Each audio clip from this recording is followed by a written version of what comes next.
Underground, Part 1. Author's Note. The author of the diary and the diary itself are of course imaginary. Nevertheless, it is clear that such persons as the writer of these notes not only may, but positively must exist in our society, when we consider the circumstances in the midst of which our society is formed. I have tried to expose to the view of the public more distinctly than is commonly done one of the characters of the recent past. He is one of the representatives of a generation still living. In this fragment, entitled Underground, this person introduces himself and his views, and, as it were, tries to explain the causes owing to which he has made his appearance and was bound to make his appearance in our midst. In the second fragment there are added the actual notes of this person concerning certain events in his life. 1. I am a sick man. I am a spiteful man. I am an unattractive man. I believe my liver is diseased. However, I know nothing at all about my disease, do not know for certain what ails me. I don't consult a doctor for it, and never have, though I have a respect for medicine and doctors. Besides, I am extremely superstitious, sufficiently so to respect medicine anyway. I am well educated enough not to be superstitious, but I am superstitious. No, I refuse to consult a doctor from spite. That you probably will not understand. Well, I understand it, though. Of course, I can't explain who it is precisely that I am mortifying in this case by my spite. I am perfectly well aware that I cannot pay out the doctors by not consulting them. I know better than any one that by all this I am only injuring myself and no one else. But still, if I don't consult a doctor, it is from spite. My liver is bad. Well, let it get worse. I have been going on like that for a long time, 20 years. Now I am 40. I used to be in the government service, but am no longer. I was a spiteful official. I was rude, and took pleasure in being so. I did not take bribes, you see, so I was bound to find a recompense in that at least. A poor jest, but I will not scratch it out. I wrote it thinking it would sound very witty, but now that I have seen myself that I only wanted to show off in a despicable way, I will not scratch it out on purpose. When petitioners used to come for information to the table at which I sat, I used to grind my teeth at them, and felt intense enjoyment when I succeeded in making anybody unhappy. I almost always did succeed. For the most part they were all timid people. Of course they were petitioners, but of the uppish ones there was one officer in particular I could not endure. He simply would not be humble, and clanked his sword in a disgusting way. I carried on a feud with him for 18 months over that sword. At last I got the better of him. He left off clanking it. That happened in my youth, though. But do you know, gentlemen, what was the chief point about my spite? Why, the whole point, the real sting of it lay in the fact that continually, even in the moment of the acutest spleen, I was inwardly conscious with shame that I was not only not a spiteful, but not even an embittered man, that I was simply scaring sparrows at random and amusing myself by it. I might foam at the mouth, but bring me a doll to play with, give me a cup of tea with sugar in it, and maybe I should be appeased. I might even be genuinely touched, though probably I should grind my teeth at myself afterwards, and lie awake at night with shame for months after. That was my way. I was lying when I said just now that I was a spiteful official. I was lying from spite. I was simply amusing myself with the petitioners and with the officer, and in reality I never could become spiteful. I was conscious every moment in myself of many, very many elements absolutely opposite to that. I felt them positively swarming in me, these opposite elements. I knew that they had been swarming in me all my life, and craving some outlet from me. But I would not let them, purposely would not let them come out. They tormented me till I was ashamed. They drove me to convulsions, and sickened me at last. How they sickened me! Now, are not you fancying, gentlemen, that I am expressing remorse for something now? That I am asking your forgiveness for something? I am sure you are fancying that. However, I assure you I do not care if you are. It was not only that I could not become spiteful. I did not know how to become anything, neither spiteful nor kind, neither a rascal nor an honest man, neither a hero nor an insect. Now I am living out my life in my corner, taunting myself with the spiteful and useless consolation that an intelligent man cannot become anything seriously, and it is only the fool who becomes anything. Yes, a man in the 19th century must and morally ought to be preeminently a characterless creature. A man of character, an active man, is preeminently a limited creature. That is my conviction of 40 years. I am 40 years old now, and you know 40 years is a whole lifetime. You know it is extreme old age. To live longer than 40 years is bad manners, is vulgar, immoral. Who does live beyond 40? Answer that sincerely and honestly. I will tell you who do. Fools and worthless fellows. I tell all old men that to their face. All these venerable old men, all these silver-haired and reverend seniors. I tell the whole world that to its face. And I have a right to say so, for I shall go on living to 60 myself, to 70, to 80. Stay. Let me take breath. You imagine, no doubt, gentlemen, that I want to amuse you.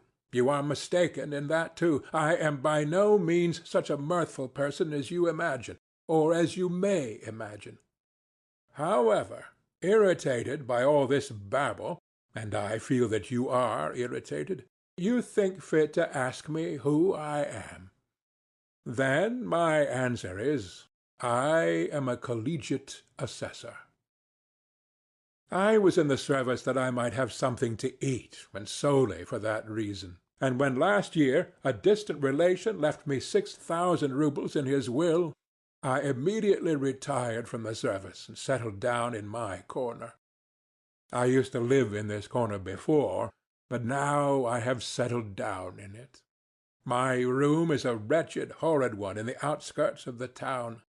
My servant is an old country woman, ill-natured from stupidity, and moreover there is always a nasty smell about her. I am told that the Petersburg climate is bad for me, and that with my small means it is very expensive to live in Petersburg. I know all that better than all these sage and experienced counselors and monitors. But I am remaining in Petersburg. I am not going away from Petersburg. I am not going away because... why, it is absolutely no matter whether I am going away or not going away. But what can a decent man speak of with most pleasure? Answer, of himself. Well, so I will talk about myself. 2. I want now to tell you, gentlemen, whether you care to hear it or not, why I could not even become an insect. I tell you solemnly that I have many times tried to become an insect, but I was not equal even to that. I swear, gentlemen, that to be too conscious is an illness, a real thoroughgoing illness. For man's everyday needs, it would have been quite enough to have the ordinary human consciousness, that is, half or a quarter of the amount which falls to the lot of a cultivated man of our unhappy 19th century, especially one who has the fatal ill luck to inhabit Petersburg, the most theoretical and intentional town on the whole terrestrial globe. There are intentional and unintentional towns. It would have been quite enough, for instance, to have the consciousness by which all so-called direct persons and men of action live. I bet you think I am writing all this from affectation, to be witty at the expense of men of action, and what is more, that from ill-bred affectation I am clanking a sword like my officer. But, gentlemen, whoever can pride himself on his diseases, and even swagger over them? Though, after all, every one does do that. People do pride themselves on their diseases, and I do, may be, more than any one. We will not dispute it. My contention was absurd. But yet I am firmly persuaded that a great deal of consciousness, every sort of consciousness, in fact, is a disease. I stick to that. Let us leave that, too, for a minute. Tell me this. Why does it happen that at the very moments when I am most capable of feeling every refinement of all that is sublime and beautiful, as they used to say at one time, it would, as though of design, happen to me not only to feel, but to do such ugly things, such that, well, in short, actions that all perhaps commit, but which, as though purposely, occurred to me at the very time when I was most conscious that they ought not to be committed. The more conscious I was of goodness and of all that was sublime and beautiful, the more deeply I sank into my mire, and the more ready I was to sink in it altogether. But the chief point was that all this was, as it were, not accidental in me, but as though it were bound to be so. It was as though it were my most normal condition, and not in the least disease or depravity, so that at last all desire in me to struggle against this depravity passed. It ended by my almost believing, perhaps actually believing, that this was perhaps my normal condition. But at first, in the beginning, what agonies I endured in that struggle!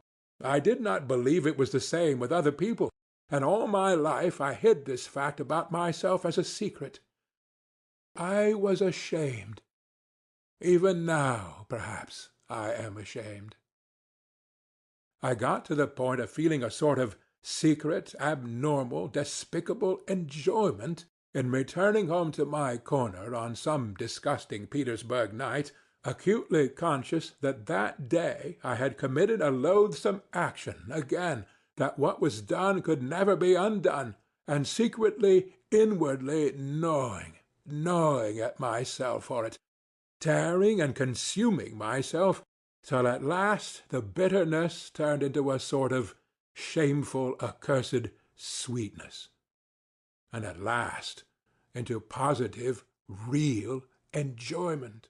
Yes, into enjoyment. Into enjoyment. I insist upon that. I have spoken of this because I keep wanting to know for a fact whether other people feel such enjoyment. I will explain. The enjoyment was just from the too intense consciousness of one's own degradation. It was from feeling oneself that one had reached the last barrier, that it was horrible, but that it could not be otherwise, that there was no escape for you, that you never could become a different man, that even if time and faith was still left to you to change into something different, you would most likely not wish to change, or if you did wish to, even then you would do nothing, because perhaps, in reality, there was nothing for you to change into. And the worst of it was, and the root of it all, that it was all in accord with the normal fundamental laws of over-acute consciousness, and with the inertia that was the direct result of those laws, and that consequently one was not only unable to change, but could do absolutely nothing. Thus it would follow, as the result of acute consciousness, that one is not to blame in being a scoundrel, as though that were any consolation to the scoundrel, once he has come to realize that he actually is a scoundrel. But enough. I have talked a lot of nonsense, but what have I explained? How is enjoyment in this to be explained? But I will explain it. I will get to the bottom of it. That is why I have taken up my pen. I, for instance, have a great deal of amour-propre. I am as suspicious and prone to take offence as a humpback or a dwarf. But upon my word, I sometimes have had moments when if I had happened to be slapped in the face, I should perhaps have been positively glad of it. I say in earnest that I should probably have been able to discover even in that a peculiar sort of enjoyment. The enjoyment, of course, of despair, but in despair there are the most intense enjoyments, especially when one is very acutely conscious of the hopelessness of one's position. And when one is slapped in the face, why, then, the consciousness of being rubbed into a pulp would positively overwhelm one. The worst of it is, look at it which way one will, it still turns out that I was always the most to blame in everything. And what is most humiliating of all, to blame for no fault of my own, but, so to say, through the laws of nature. In the first place, to blame because I am cleverer than any of the people surrounding me. I have always considered myself cleverer than any of the people surrounding me, and sometimes, would you believe it, have been positively ashamed of it. At any rate, I have all my life, as it were, turned my eyes away and never could look people straight in the face. To blame, finally, because even if I had had magnanimity, I should only have had more suffering from the sense of its uselessness. I should certainly have never been able to do anything from being magnanimous, neither to forgive, for my assailant would perhaps have slapped me from the laws of nature, and one cannot forgive the laws of nature, nor to forget, for even if it were owing to the laws of nature, it is insulting all the same. Finally, even if I had wanted to be anything but magnanimous, had desired, on the contrary, to revenge myself on my assailant, I could not have revenged myself on any one for anything, because I should certainly never have made up my mind to do anything, even if I had been able to. Why should I have not made up my mind? About that in particular I want to say a few words. 3. With people who know how to revenge themselves and to stand up for themselves in general, how is it done? Why, when they are possessed, let us suppose, by the feeling of revenge, then for the time there is nothing else but that feeling left in their whole being. Such a gentleman simply dashes straight for his object like an infuriated bull with his horns down, and nothing but a wall will stop him. By the way, facing the wall, such gentlemen, that is, the direct persons and men of action, are genuinely nonplussed. For them a wall is not an evasion, as for us people who think, and consequently do nothing. It is not an excuse for turning aside, an excuse for which we are always very glad, though we scarcely believe it in ourselves as a rule. No, they are nonplussed in all sincerity. The wall has for them something tranquilizing, morally soothing, final, maybe even something mysterious. But of the wall later. Well, such a direct person I regard as the real normal man, as his tender mother Nature wished to see him when she graciously brought him into being on the earth. I envy such a man till I am green in the face.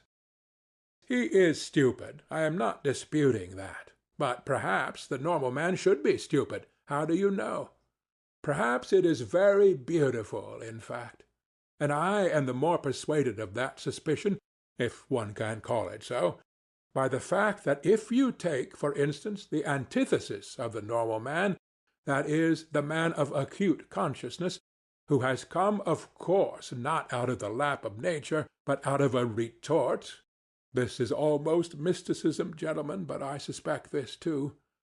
This retort-made man is sometimes so nonplussed in the presence of his antithesis that with all his exaggerated consciousness he genuinely thinks of himself as a mouse and not a man.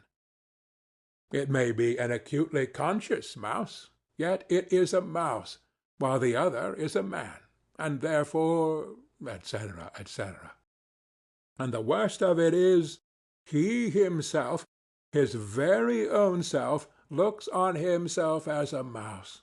No one asks him to do so, and that is an important point. Now let us look at this mouse in action. Let us suppose, for instance, that it feels insulted too, and it almost always does feel insulted, and wants to revenge itself too. There may even be a greater accumulation of spite in it than in l'homme de la nature et de la vérité. The base and nasty desire to vent that spite on its assailant rankles perhaps even more nastily in it than in l'homme de la nature et de la vérité. For through his innate stupidity the latter looks upon his revenge as justice, pure and simple, while in consequence of his acute consciousness the mouse does not believe in the justice of it. To come at last to the deed itself, to the very act of revenge, apart from the one fundamental nastiness, the luckless mouse succeeds in creating around it so many other nastinesses, in the form of doubts and questions, adds to the one question so many unsettled questions, that there inevitably works up around it a sort of fatal brew, a stinking mess, made up of its doubts, emotions, and of the contempt spat upon it by the direct men of action, who stand solemnly about it as judges and arbitrators, laughing at it till their healthy sides ache. Of course, the only thing left for it is to dismiss all that with a wave of its paw, and with a smile of assumed contempt in which it does not even itself believe, creep ignominiously into its mouse-hole. There, in its nasty, stinking, underground home, our insulted, crushed, and ridiculed mouse promptly becomes absorbed in cold, malignant, and above all, everlasting spite.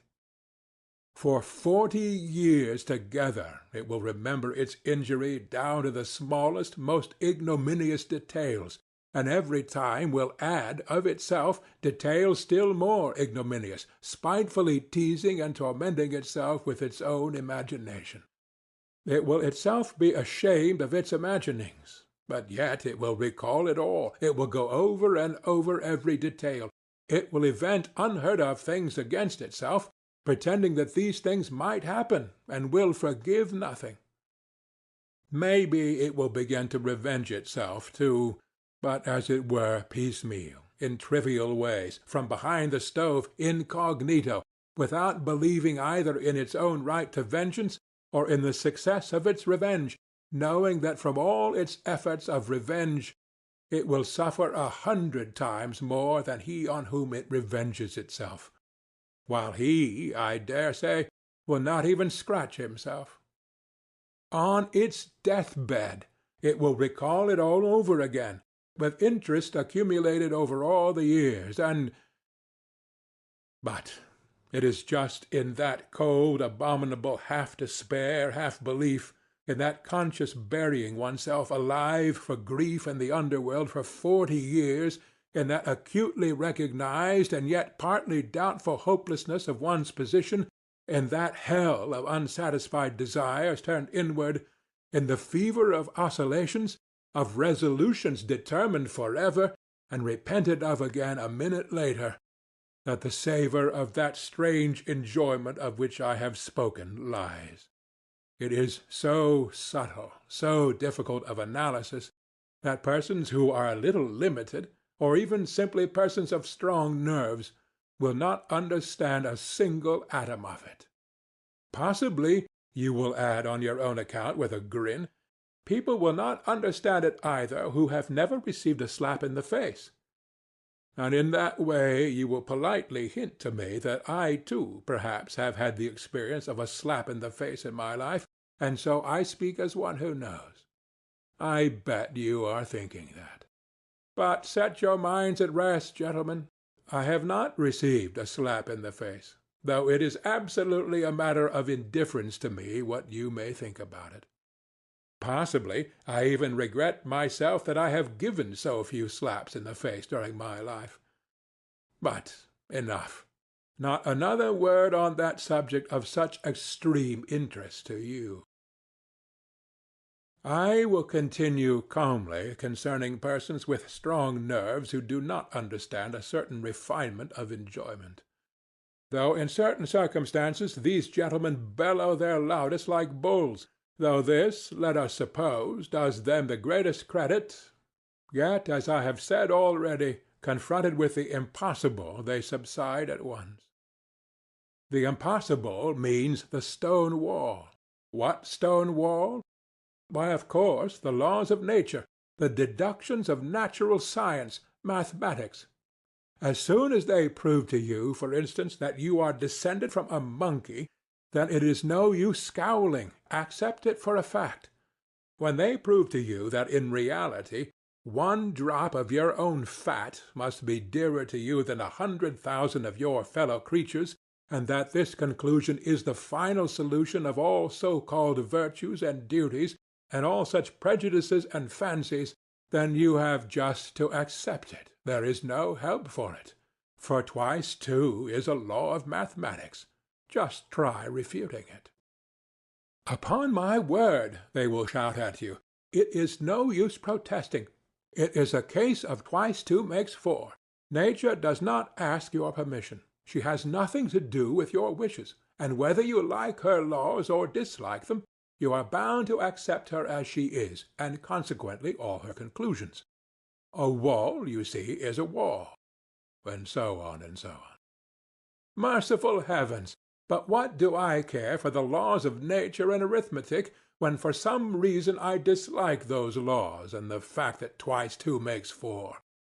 Of course I cannot break through the wall by battering my head against it if I really have not the strength to knock it down, but I am not going to be reconciled to it simply because it is a stone wall and I have not the strength. As though such a stone wall really were a consolation, and really did contain some word of conciliation, simply because it is true as twice 2 makes 4. Oh, absurdity of absurdities! How much better it is to understand it all, to recognize it all the impossibilities and the stone wall, not to be reconciled to one of these impossibilities and stone walls if it disgusts you to be reconciled to it. By the way of the most inevitable logical combinations, to reach the most revolting conclusions on the everlasting theme that even for the stone wall you are yourself somehow to blame, though again it is as clear as day you are not to blame in the least, and therefore grinding your teeth in silent impotence to sink into luxurious inertia, brooding on the fact that there is no one even for you to feel vindictive against, that you have not, and perhaps never will have, an object for your spite, that it is a sleight of hand, a bit of juggling, a card-sharper's trick, that is simply a mess, no knowing what and no knowing who, but in spite of all these uncertainties and jugglings, still there is an ache in you, and the more you do not know, the worse the ache. 4. Ha, ha, ha! You will be finding enjoyment in toothache next, you cry with a laugh. Well, even in toothache there is enjoyment, I answer. I had toothache for a whole month, and I know there is. In that case, of course, people are not spiteful in silence, but moan. If they are not candid moans, they are malignant moans. And the malignancy is the whole point. The enjoyment of the sufferer finds expression in those moans. If he did not feel enjoyment in them, he would not moan. It is a good example, gentlemen, and I will develop it. Those moans express, in the first place, all the aimlessness of your pain, which is so humiliating to your consciousness. The whole legal system of nature, on which you spit disdainfully, of course, but from which you suffer all the same, while she does not. They express the consciousness that you have no enemy to punish, but that you have pain. The consciousness that in spite of all possible Wagenheims you are in complete slavery to your teeth, that if someone wishes it, your teeth will leave off aching, and if he does not, they will go on aching another 3 months, and that finally, if you are still contumacious and still protest, all that is left you for your own gratification is to thrash yourself or beat your wall with your fist as hard as you can, and absolutely nothing more. Well, these mortal insults, these jeers on the part of someone unknown, end at last in an enjoyment which sometimes reaches the highest degree of voluptuousness. I ask you, gentlemen, listen sometimes to the moans of an educated man of the 19th century suffering from toothache, on the 2nd or 3rd day of the attack, when he is beginning to moan, not as he moaned on the 1st day, that is, not simply because he has toothache, not just as any coarse peasant, but as a man affected by progress and European civilization, a man who is divorced from the soil and the national elements, as they express it nowadays. His moans become nasty, disgustingly malignant, and go on for whole days and nights. And of course he knows himself that he is doing himself no sort of good with his moans. He knows better than any one that he is only lacerating and harassing himself and others for nothing. He knows that even the audience before whom he is making his efforts and his whole family listen to him with loathing, do not put a ha'porth of faith in him, and inwardly understand that he might moan differently, more simply, without trills and flourishes, and that he is only amusing himself like that from ill-humor, from malignancy. Well, in all these recognitions and disgraces it is that there lies a voluptuous pleasure, as though he would say, I am worrying you, I am lacerating your hearts, I am keeping every one in the house awake. Well, stay awake then. You too feel every minute that I have a toothache. I am not a hero to you now, as I tried to seem before, but simply a nasty person, an impostor. Well, so be it then. I am very glad that you see through me. It is nasty for you to hear my despicable moans. Well, let it be nasty. Here, I will let you have a nastier flourish in a minute. You do not understand even now, gentlemen. No, it seems our development and our consciousness must go further to understand all the intricacies of this pleasure. You laugh? Delighted. My jests, gentlemen, are of course in bad taste, jerky, involved, lacking self-confidence. But of course that is because I do not respect myself. Can a man of perception respect himself at all? 5.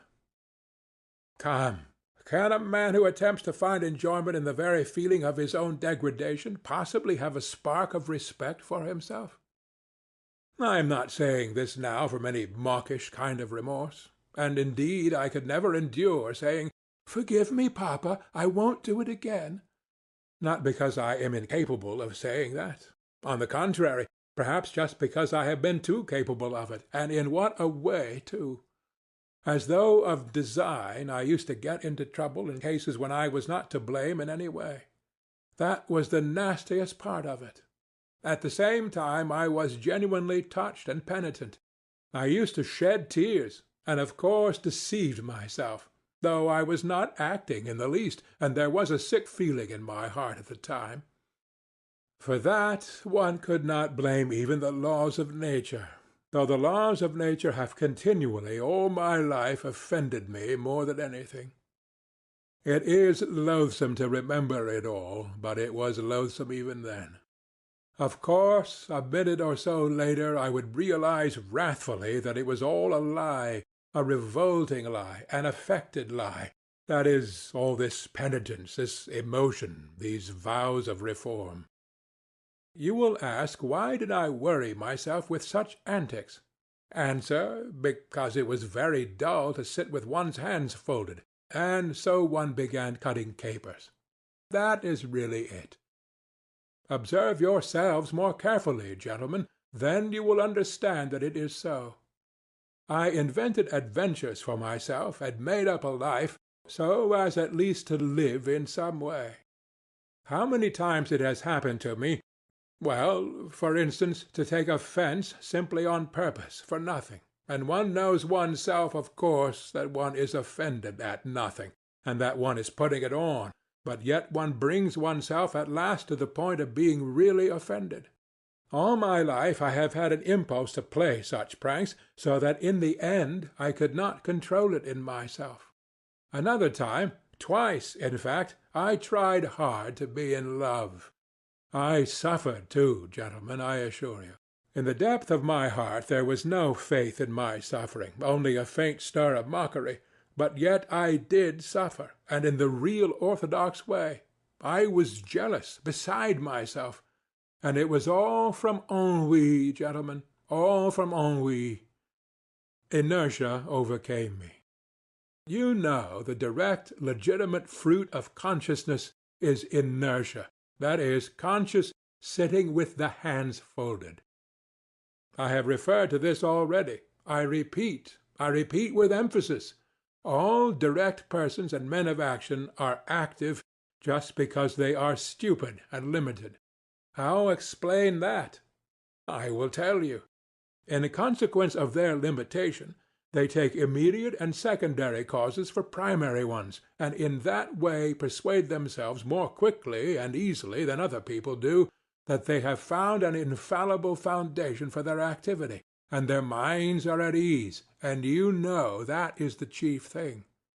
To begin to act, you know, you must first have your mind completely at ease, and no trace of doubt left in it. Why, how am I, for example, to set my mind at rest? Where are the primary causes on which I am to build? Where are my foundations? Where am I to get them from? I exercise myself in reflection, and consequently with me every primary cause at once draws after itself another still more primary, and so on to infinity. That is just the essence of every sort of consciousness and reflection. It must be a case of the laws of nature again. What is the result of it in the end? Why, just the same. Remember I spoke just now of vengeance. I am sure you did not take it in. I said that a man revenges himself because he sees justice in it. Therefore he has found a primary cause, that is, justice, and so he is at rest on all sides, and consequently he carries out his revenge calmly and successfully, being persuaded that he is doing a just and honest thing. But I see no justice in it. I find no sort of virtue in it either, and consequently, if I attempt to revenge myself, it is only out of spite. Spite, of course, might overcome everything, all my doubts, and so might serve quite successfully in place of a primary cause, precisely because it is not a cause. But what is to be done if I have not even spite? I began with that just now, you know. In consequence again of those accursed laws of consciousness, anger in me is subject to chemical disintegration.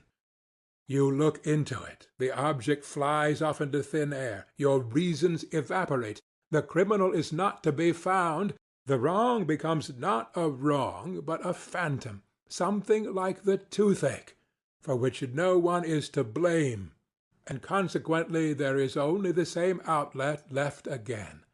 That is, to beat the wall as hard as you can. So you give it up with a wave of the hand because you have not found a fundamental cause. And try letting yourself be carried away by your feelings blindly, without reflection, without a primary cause, repelling consciousness at least for a time. hate or love, if only not to sit with your hands folded. The day after tomorrow, at the latest, you will begin despising yourself for having knowingly deceived yourself. Result, a soap bubble and inertia. Oh, gentlemen, do you know, perhaps I consider myself an intelligent man only because all my life I have been able neither to begin nor to finish anything. Granted, I am a babbler, a harmless, vexatious babbler, like all of us. But what is to be done if the direct and sole vocation of every intelligent man is to babble, that is, the unintentional pouring of water through a sieve? 6. Oh, if I had done nothing simply from laziness! Heavens, how I should have respected myself then! I should have respected myself because I should at least have been capable of being lazy. There would at least have been one quality, as it were, positive in me, in which I could have believed myself. Question: what is he? Answer: a sluggard. How very pleasant it would have been to hear that of oneself! It would mean that I am positively defined. It would mean that there was something to say about me. Sluggard! Why, it is a calling and vocation. It is a career. Do not jest. It is so. I should then be a member of the best club by right, and should find my occupation in continually respecting myself. I know a gentleman who prided himself all his life on being a connoisseur of Lafitte. He considered this as his positive virtue, and never doubted himself. He died, not simply with a tranquil, but with a triumphant conscience, and he was quite right, too. Then I should have chosen a career for myself. I should have been a sluggard and a glutton, not a simple one, but, for instance, one with sympathies for everything sublime and beautiful. How do you like that? I have long had visions of it. That sublime and beautiful weighs heavily on my mind at 40. But that is at 40. Then it would have been different. I should have found for myself a form of activity in keeping with it, to be precise, drinking to the health of everything sublime and beautiful. I should have snatched at every opportunity to drop a tear into my glass, and then to drain it to all that is sublime and beautiful. I should then have turned everything into the sublime and the beautiful. In the nastiest unquestionable trash I should have sought out the sublime and the beautiful. I should have exuded tears like a wet sponge. An artist, for instance, paints a picture worthy of Gay. At once I drink to the health of the artist who painted the picture worthy of Gay, because I love all that is sublime and beautiful. An author has written As You Will. At once I drink to the health of anyone you will, because I love all that is sublime and beautiful. I should claim respect for doing so. I should persecute anyone who would not show me respect. I should live at ease. I should die with dignity. Why, it is charming, perfectly charming. And what a good round belly I should have grown! What a treble chin I should have established! What a ruby nose I should have colored for myself, so that every one would have said, looking at me, "Here is an asset. Here is something real and solid." And say what you like, it is very agreeable to hear such remarks about oneself in this negative age. End of Underground, Part 1.